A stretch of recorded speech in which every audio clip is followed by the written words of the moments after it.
相信很多在大城市买房的朋友，应该都会被如今的高房价压得喘不过气了。现在90后的人也开始慢慢步入30岁的年纪了，但是真正能够靠自己买房的能有几个呢？我相信10%都不到吧，80%以上的人需要靠家里的资助。现在大城市的房价，特别是像1、2线城市，大部分的房子都要200-300万以上，而首付一交，家里几乎就没有什么钱了。现在1半以上的家庭都是负债累累，甚至连生病都很恐惧。那可能有人会说了，既然买房这么困难，那可以不用买呀。但是如今的社会，年轻人不买房怎么结婚呢？更不要说生小孩了。一直以来，房地产都是处于上涨的趋势。从人口来看，过去20年，我们的人口增长是非常快速的。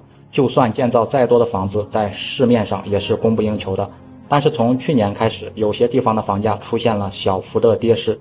这个不仅有政策的调控，而且还和城镇率越来越高有关系。大部分的农村人口开始慢慢的向城镇转移，这就出现了房价下跌的现象。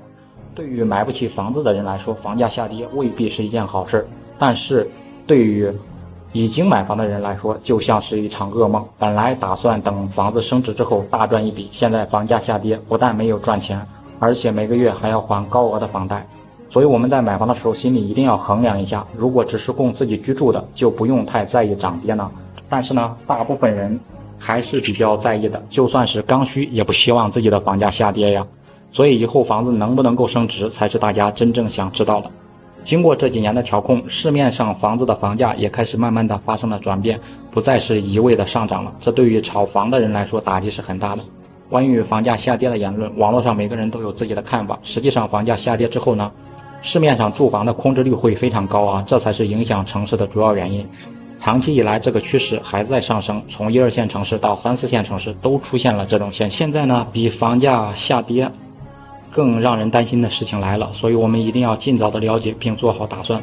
我们买房的时候，很多都是期房和二手房，那大部分的期房呢都是预售的，但是预售的房子有一个很大的问题，那就是会出现烂尾的几率。我们经常会听到很多烂尾楼的消息，但是没有人知道哪些房子会出现烂尾，遇到一些小的开发商，就有可能会出现烂尾楼的情况。一旦出现这种现象，就会让很多人有苦说不出，这都是老百姓辛苦的血汗钱呢。